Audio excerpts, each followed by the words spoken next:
Yes, children, we will discuss today about exercise 5.1. Before this, we have learnt about class interval, class size, class mark, frequency, different terms we have learnt, and when to make the bar graph, when to make the histogram.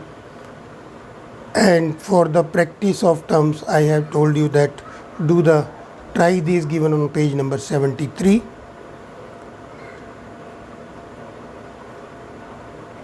And regarding the bar graph and histogram, I have told you that when the data can be represented in the form of class interval, then we use to make a histogram.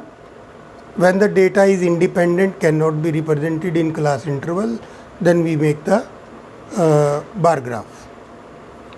This we have done in our previous video. Today we will start exercise 5.1. First question is regarding the when to make the bar graph, when to make the histogram, and give reason for each of the situation given in question number 1. A situation A, number of letters for different areas in a postman bags. तो different area के bag में उसके letters हैं, जैसे कि industrial area हो गया, वहाँ के कितने लेटर हैं, या मॉडल टाउन है तो उसके कितने लेटर्स उसके बैग में हैं, या सरोजनी कॉलोनी है, या डिफरेंट एरियाज़ ITI है तो वहाँ के कितने लेटर्स उसके बैग में है, ये डेटा दिया हुआ है. तो नेचुरली इस डेटा को हम क्लास इंटरवल की फॉर्म में नहीं लिख सकते, तो यहाँ पर क्या बनाएंगे, हम बार ग्राफ बनाएंगे. B situation is the height of competitors in an athletic meet. अब इस डेटा को हम क्लास इंटरवल की फॉर्म में लिख सकते हैं. जैसे एक तरफ हम ले लें हाइट और दूसरी तरफ ले लें नंबर ऑफ कॉम्पिटिटर्स. हाइट में हम कर सकते हैं 5 feet to 5.5 feet, 5.5 feet to 6 feet, 6 feet to 6.5. तो इस तरह से हम क्लास इंटरवल बना सकते हैं. तो इसमें क्या बनेगा, हिस्टोग्राम बनेगा. The number of cases produce by 5 companies. Naturally the companies are ABCDE. Company के नेम्स को हम क्लास इंटरवल की फॉर्म में नहीं लिख सकते, तो यहाँ पर बनेगा बार ग्राफ.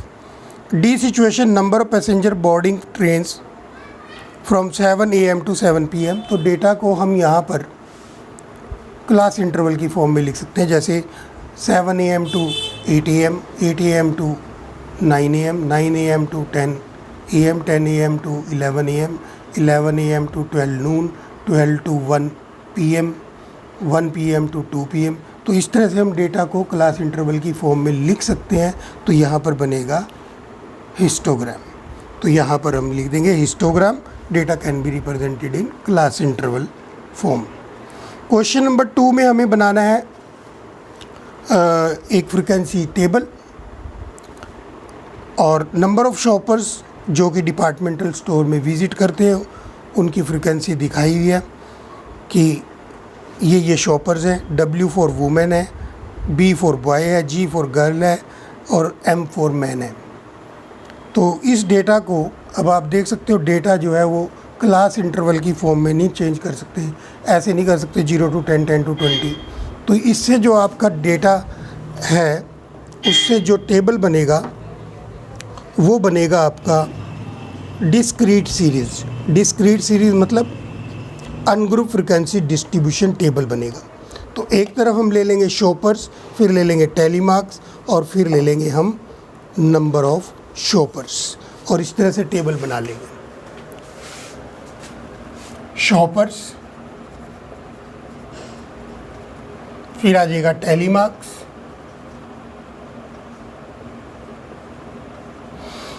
और फिर आ जाएगा नंबर ऑफ शॉपर्स.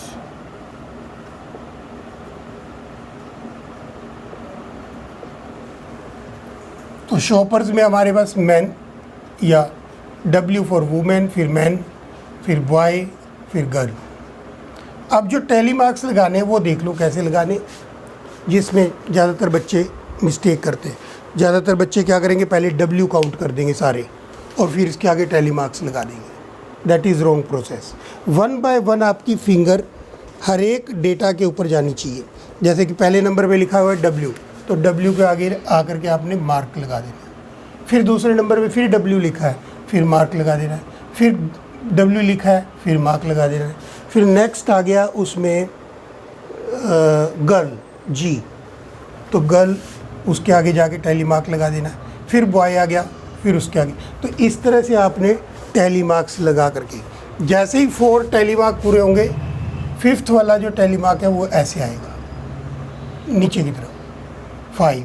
फिर इसी तरह 1 2 3 4, 5th वाला जो आएगा वो 5। और इस तरह से इस टेबल को आपने कंप्लीट करना है। वीडियो को शॉर्ट करने के लिए मैं क्या कर रहा हूँ, इस टेबल को पीछे आंसर में से देख के कंप्लीट कर रहा हूँ। तो यहाँ पर है 28, 5 10 15 20 25 1 2 3, तो ये 28। तो आपने ये प्रैक्टिस नहीं करनी है, आपने डेटा से ही बनाना है। नेक्स्ट मैन में है 15, तो उसमें हमारे पास टैली मार्क 1 2 3 4 5, 1 2 3 4 5, 1 2 3 4 5, 15 आ जाएगा। बॉय में है 5 1 2 3 4 5, गर्ल में है 12 1 2 3 4 5 10 12। तो इस तरह से आपने ये टेबल कंप्लीट करना है। टोटल इसका आ जाएगा 60, यहाँ पर लिख देना है टोटल। और फिर क्वेश्चन में लिखा हुआ है कि इससे आपने बार ग्राफ भी बनाना है। तो अब बार ग्राफ बनाने के लिए हम क्या करेंगे, ये 0 यहाँ पर, और यहाँ पर इस प्लेस पे मैं बना लूँगा W। फिर थोड़ा स्पेस दे करके लिख लेंगे मैन, फिर स्पेस दे करके लिख लेंगे बॉय, और फिर स्पेस दे करके लिख लेंगे गर्ल। ये ध्यान रखना कि इनकी विड्थ सबकी इक्वल हो और बीच में जो गैप दिया है वो सबके इक्वल हो। और इधर 5 10 15 25 10 15 20 25 30, 5 10 15 20 25 30। और यहाँ पर आ जाएंगे नंबर ऑफ शॉपर्स, और इधर आ जाएंगे शॉपर्स। और यहाँ पर हम स्केल लिख देंगे, ये y एक्सिस है और ये x एक्सिस है। तो scale on y axis, scale on y axis 1 unit equal to 5 shoppers. अब जब हम ये 5 का डिस्टेंस लेंगे, यहाँ पे बड़ी अपनी कैलकुलेशन याद रखनी है कि इस 0 से लेके 5 तक बीच में छोटी छोटी 10 लाइंस आती हैं, यानी उन 10 लाइंस को आपने 5 मार्क दिए हुए। तो इसका मतलब ये हो गया कि 2 लाइंस का 1 मार्क हुआ, यानी 2 लाइनें ऊपर जाओगे तो 1 मार्क इंक्रीज़ होगा, 4 लाइंस ऊपर जाओगे तो 2 मार्क्स इंक्रीज़ होंगे। तो जैसे कि वुमेन में 28 है, तो 25 तक तो ये रहा। अब 25 से कितनी लाइंस ऊपर जाओगे छोटी छोटी, 6, तो बिल्कुल मिड में होता है 5 लाइंस का मिड होता है। फिर इससे ऊपर ये हो जाएगी 6, तो यहाँ तक मुझे आना है, ये बनेगा 28।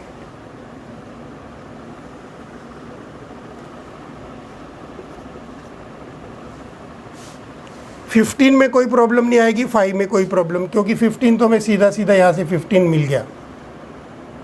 5 में कोई प्रॉब्लम नहीं आएगी, 5 सीधा सीधा यहाँ से मिल गया। प्रॉब्लम कहाँ आएगी, नेक्स्ट 12 में। 12 में 10 तो ये हो गया, 10 से कितनी लाइंस ऊपर जाएंगे, 2 मार्क इंक्रीज करने के लिए 4 लाइंस ऊपर जाना है, 1 2 3 4। तो ये जो 4th लाइन आएगी यहाँ पर होगा आपका 12, और यहाँ पर 12 लिख दो, यहाँ पर 5, यहाँ पर 15, इधर 28 लिखा हुआ है। अब ये बार ग्राफ रेडी है। आपने करना क्या, बार ग्राफ नोटबुक में बना करके इतना पार्ट आपने कट कर लेना है। कट करके रजिस्टर में, जिस जगह आपने ये टेबल बनाया, ये टेबल रजिस्टर में बनेगा, उसके नीचे इस बार ग्राफ को पेस्ट कर देना है। बस ये काम आपने करना है। अब आओ इसी तरह से क्वेश्चन नंबर 3 में, क्वेश्चन नंबर 3 में जो डेटा दिया हुआ है वो डिजिट की फॉर्म में दिया हुआ है। 830, 835 वेजेस दी हुई है डिफरेंट वर्कर्स की। इस डेटा को मुझे उसी तरह टैली मार्क्स लगा करके फ्रिक्वेंसी टेबल बनना है। तो यहाँ पर फ्रिक्वेंसी टेबल बनेगा ग्रुप फ्रिक्वेंसी टेबल, क्योंकि डेटा को मैं क्लास इंटरवल की फॉर्म में लिख सकता हूँ। और उन्होंने कहा भी है कि लिखना भी है। लास्ट लाइन में लिखा हुआ है using tally marks make frequency table with the interval 800 to 810, 810 to 820 and so on. तो सबसे बड़ा जो डेटा हमारे पास है इसमें वो है 898। अगर आप चेक करो तो उसमें सबसे बड़ा नंबर कौन सा है? 898। तो मुझे क्लास इंटरवल 890 to 900 तक बनाने पड़ेंगे। पहला 800 to 810, 810 to 820, 820 to 830, 830 to 840, 840 to 850, 850 to 860, 860 to 870, 870 to 880, 880 to 890, 890 to 900। अब ये है वेजिस और इधर आ जाएंगे टैली मार्क्स और फिर आ जाएगा यहाँ पर नंबर ऑफ वर्कर्स। तो ये हो गया FI और ये हो गया क्लास इंटरवल। अब यहाँ पर 810 यहाँ भी है, यहाँ भी है। इधर काउंट करोगे, नेक्स्ट वाले में काउंट करना है, उसमें नहीं काउंट करना। 820 यहाँ पे भी है, यहाँ पे भी है, नेक्स्ट वाले में काउंट होगा, उसमें नहीं होगा। ये बात याद रखनी है। तो जैसे पहला नंबर है 830, तो 830 हमारा यहाँ नहीं काउंट होगा, यहाँ काउंट होगा। तो इसके आगे जाके टैली मार्क्स लगा देंगे 830। नेक्स्ट नंबर है 835, वो भी यहीं पर आएगा 830 to 840 के बीच में। नेक्स्ट नंबर है हमारा 890। अब 890 यहाँ नहीं काउंट होगा, नेक्स्ट वाले में, यहाँ पर इसके आगे टैली मार्क लगा देंगे। ठीक है, तो इस तरह से आपने टैली मार्क्स लगा करके इस टेबल को भी कंप्लीट कर लेना है। और इसमें जो आपकी फ्रिक्वेंसी आएगी वो आएगी 3219, 3219, 513, 51311 और लास्ट वाला है 4। ये फ्रिक्वेंसी है और टोटल हो जाएगा इसका 30। तो ये टेबल आपने बना लेना है क्वेश्चन नंबर 3 में। और क्वेश्चन नंबर 4 में इसी टेबल का क्या बनाना है? अब हिस्टोग्राम बनाना है क्वेश्चन नंबर 4 में। तो हिस्टोग्राम बनाने के लिए फिर हम बार ग्राफ, उसमें ग्राफ कॉपी में जाएंगे। ग्राफ कॉपी में बनाना पड़ेगा। यहाँ पर होगा 0, 810, 820, 830, 840, 850, 860, 870, 880, 890, 900। अब देखो 800 यहाँ पर लिखना है, इसके नीचे 810 इस पॉइंट के नीचे लिखना है, इस पॉइंट के 810, इस पॉइंट के नीचे 820, इस पॉइंट के नीचे लिखना है 830, 840, 850, 860, 870, 880, 890 और फिर आ जाएगा यहाँ पर 900। पॉइंट के नीचे आना चाहिए नंबर आपका। कुछ बच्चे क्या करते हैं, ये बीच में लिख देंगे नंबर को, 800 को इसके बीच में लिख देंगे यहाँ पर 800। That is wrong, completely wrong. दूसरी चीज़ है किंक। अब मेरा स्टार्टिंग में जो डिस्टेंस आ रहा है वो 800 का आ रहा है। 0 से 800 के बीच में कितने का डिस्टेंस आ गया? 800। और आगे जो डिस्टेंस चल रहा है वो 10-10 का चल रहा है। 800 to 810 कितने का डिस्टेंस हुआ? 10 का। तो जब स्टार्टिंग का डिस्टेंस आपका बाकी डिस्टेंस से मैच ना करे तो यहाँ पर हमें लगाना पड़ता है किंक। तो किंक कब लगाना है और कब नहीं लगाना, इस बात को अच्छे से समझ लेना है। कब लगाना है? जब आपका स्टार्टिंग वाला डिस्टेंस बाकी डिस्टेंस से मैच ना करे तब लगाना है। कब नहीं लगाना? जब आपका स्टार्टिंग वाला डिस्टेंस बाकी डिस्टेंस से मैच हो। मान लो यहाँ पर 0 है, यहाँ पे 100, 200, 300, तब लगाने की ज़रूरत नहीं है। 0 है, यहाँ पे 100 है, 200 है, 300 है, तो इस केस में किंक नहीं लगेगा। 0 है, यहाँ पर 800 है, फिर 1600 है, फिर 2400 है, तो कोई ज़रूरत नहीं है किंक लगाने की। और इधर आ जाएंगे हमारे पास, ये तो हो गया वेजेस इन रुपीस, और इधर आ जाएंगे नंबर ऑफ वर्कर्स। तो वर्कर्स हमारे पास हाईएस्ट जा रहे हैं 9, तो 1 का डिस्टेंस काफ़ी है। 1 2 3 4 5 6 7 8 9 10। 1 2 3 4 5 6 7 8 9 10। तो जब आपका डिस्टेंस 1 यूनिट इक्वल टू 1 ही हो तो स्केल लिखने की ज़रूरत नहीं होती। जब 1 यूनिट इक्वल टू 10 के इक्वल है जैसे यहाँ पर, तो स्केल लिखना पड़ेगा। तो यहाँ पर हमें स्केल ऑन एक्स एक्सिस लिखने की ज़रूरत है, स्केल ऑन वाई एक्सिस लिखने की ज़रूरत नहीं है। तो यहाँ पर हम लिख देंगे scale on x axis 1 unit equal to ₹10।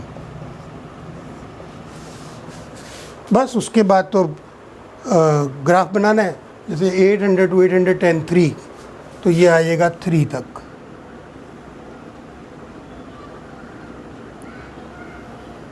फिर 810 to 820 2, तो ये आ जाएगा 2 तक।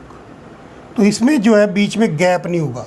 820 to 830 1, ये आ गया 1। फिर आ गया 830 to 849, तो ये चला जाएगा 9 तक, ये यहाँ तक। ठीक है।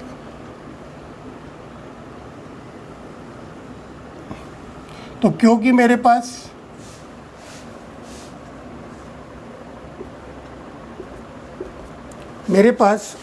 वाइट बोर्ड है जिसके ऊपर स्ट्रेट लाइन लगानी मुझे थोड़ी सी डिफ़िकल्टी आ रही है।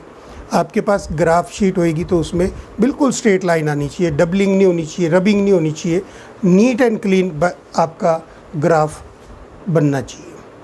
ठीक है जी। तो इस तरह से एक ग्राफ बना लोगे और फिर कटिंग पेस्टिंग। ग्राफ नोटबुक में से आपने इतना पार्ट कट करना है और रजिस्टर में इसको पेस्ट कर देना है। जहाँ पर ये टेबल होगा उससे आगे ये पेस्ट हो जाएगा नेक्स्ट क्वेश्चन का, क्वेश्चन नंबर 4 का। फिर इसमें 3 क्वेश्चंस पूछे हुए। Which group has maximum number of workers? कौन से ग्रुप में मैक्सिमम नंबर ऑफ वर्कर है? तो 830 to 840 में सबसे ज़्यादा वर्कर है, तो लिख देंगे 830 to 840। How many workers earn 850 and more? 850 से ज़्यादा कितने वर्कर्स अर्न कर रहे हैं?